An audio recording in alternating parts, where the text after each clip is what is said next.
Hey, boys and girls, it's day 2, and we're going to talk about literary elements. So, what did we learn yesterday? How to synthesize. How can it help us today? Sometimes when you read a story, you have to change your mind about a character, a setting, or the plot. So, Monday was vacation. Tuesday we were synthesizing, and today is literary elements. So, like I said, we're going to do everything like we normally do, standard, objective, all that. Vocab is going to be with me at 4 o'clock, and then you have a quiz. Remember our growth mindset and how we're going to get better this week. I know I'm getting better by being more direct in my instruction this week. I even have a goal this week. I do that last one, setting goals. I have a plan. So look at Wednesday. Students will be able to identify the literary elements in the text using closed reading. And closed reading just means looking at one paragraph. So here are standards again. You could go over those. Remember, Google Meet today, 4 o'clock with me, code SESV5.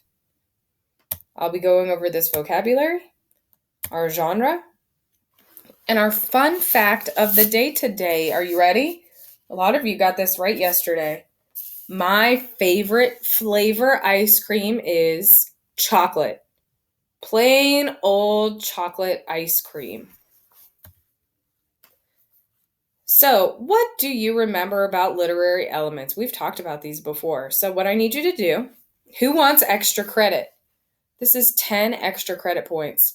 You're going to click here on the Jamboard and tell me which ones you found were the easiest for you and which ones you found were the hardest. And I'm going to put them in as 10 extra points.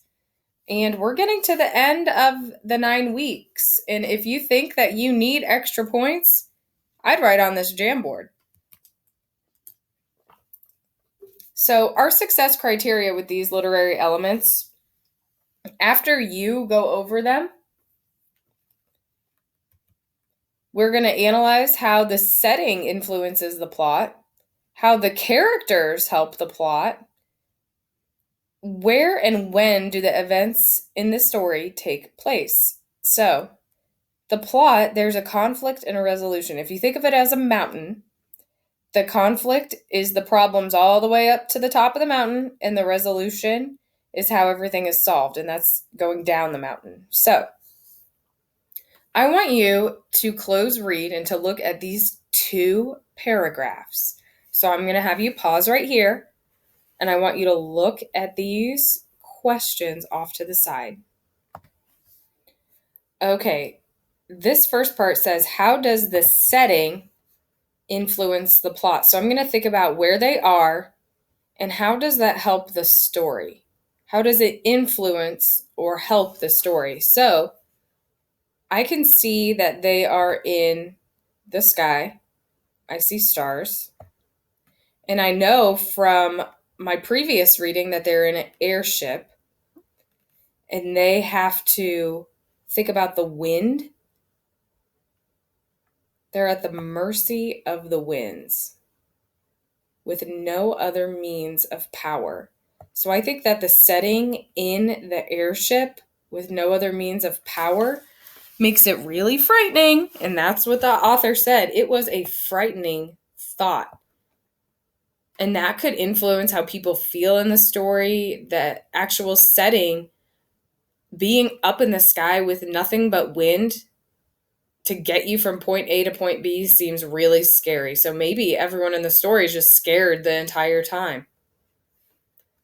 Where and when do the events in the story take place? So where are they? They're in the sky.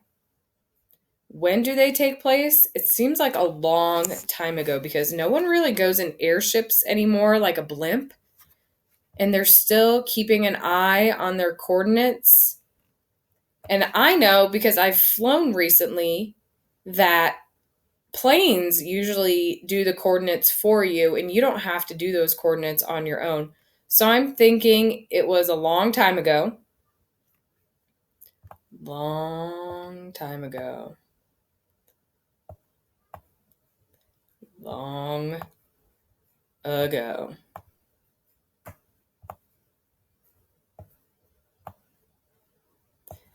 Do you see me annotating? I'm underlining the important parts. I'm looking at the picture. And I know that we don't really use a lot of things like this anymore either. So it was probably long ago. How does the setting contribute to the plot? Well, it's kind of like what I said earlier. These kind of go together. The setting contributes to the plot because people had frightening thoughts, and being sailing over landscapes with different weather conditions, that can be frightening. And I'm synthesizing from what I know already, that when I get in a plane, I'm really frightened. So that does not make that setting or that part of my trip very exciting. I have this panic, even though there was no sign of panic in Malloy's log. I usually have some panic, but the setting, it contributes to the plot because they're a little bit scared. It's a frightening thought. So stop right there. Think of what I had to do. Pause right here. You might need to re-listen to my model. Okay. Moving on.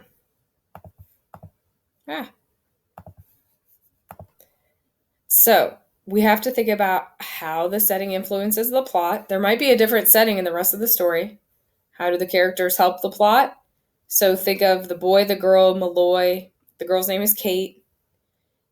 And when and where do the events take place? Take your quiz, and remember, my favorite ice cream is chocolate.